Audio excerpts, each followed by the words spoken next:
நம்ம முருங்கைக்கீரை one day ஃபுல்லாக வெயிலில் காய வச்சோம். இப்போது முருங்கைக்கீரை பொடி எப்படி செய்கிறது பார்த்துக்கலாம் வாங்க. அதுக்கான இன்க்ரீடியன்ஸ் எல்லாம் நான் எடுத்து வச்சுருக்கேன். ஃபஸ்ட்டு நம்ம வெயிலில் காய வச்ச முருங்கைக்கீரை நல்லா ஒரு கண்டெய்னர் சூடாகிட்டு இருக்குது. இதில் போட்டு லைட்டாக, ரொம்ப இல்லை, லைட்டாக நம்ம அந்த சூடாகிற வரைக்கும் நம்ம இதை போட்டு வறுத்து எடுத்துக்கலாம். அந்த இலை கிறிஸ்பி ஆகிறதுக்காகத்தான் நம்ம போடுறோம். ஆனால் வெயிலில் காய வச்சுங்க ஃப்ரெண்ட்ஸ். கடலைப்பருப்பு 100 கிராம், உளுந்தம் பருப்பு 100 கிராம், பருப்பு 100 கிராம். கருப்பு உளுந்து இருந்தால் அதுவும் போட்டுங்க. நீங்கள் என்கிட்ட ஒயிட் உளுந்து இருந்தது, நான் இப்போ அதை ஆட் பண்ணுறேன். ஆயிலில் போட்டு ஃப்ரை பண்ணிக்கலாம். அது மூணுமே 100 கிராம் எடுத்துருக்கேன்.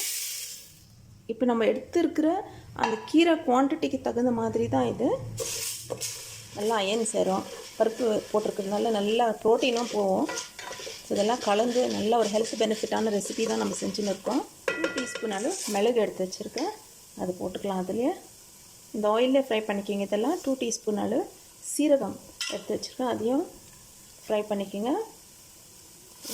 தனியா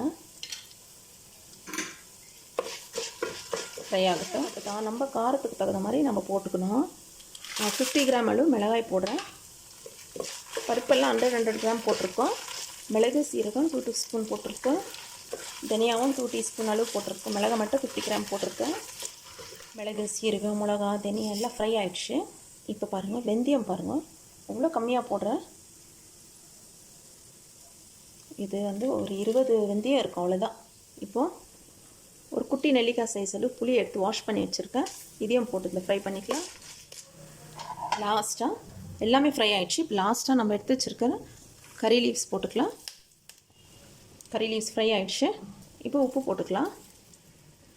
பெருங்காயம் நல்லா போட்டுங்க, 1 ஸ்பூன் அளவு போட்டுங்க. இப்போ இதுலேயே நம்ம ஃபஸ்ட்டே நம்ம ஃப்ரை பண்ணி வச்சு கீரை இந்த ஆயிலில் போட்டுக்கலாம். எல்லா கீரையும் ஆட் பண்ணிக்கோங்க.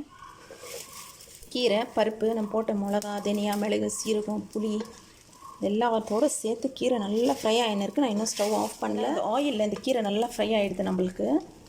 இன்னும் ரொம்ப ருசியாக இருக்கும். அதுக்காக தான் 1 டேபிள் ஸ்பூன் ஆயில் ஊற்றுந்து நம்ம பருப்பெல்லாம் ஃப்ரை பண்ணும் போது. நம்ம முருங்கை பொடி எல்லாம் ஃப்ரை பண்ணி வச்சோம். இப்போ ஜாரில் போட்டு நம்ம பவுட்ரு பண்ணி வந்துடலாம். பாருங்கள் ஃப்ரெண்ட்ஸ், நம்ம முருங்கை பொடி பவுடர் ரெடி ஆயிடுச்சு.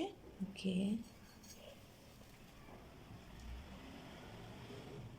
அதே மாதிரி இருக்கிறது எல்லாத்தையும் நம்ம கிரைண்ட் பண்ணி வந்துடலாம் ஜாரில் போட்டு. ஃப்ரெண்ட்ஸ், சூப்பராக நம்மளுக்கு முருங்கை பொடி ரெடி ஆயிடுச்சு.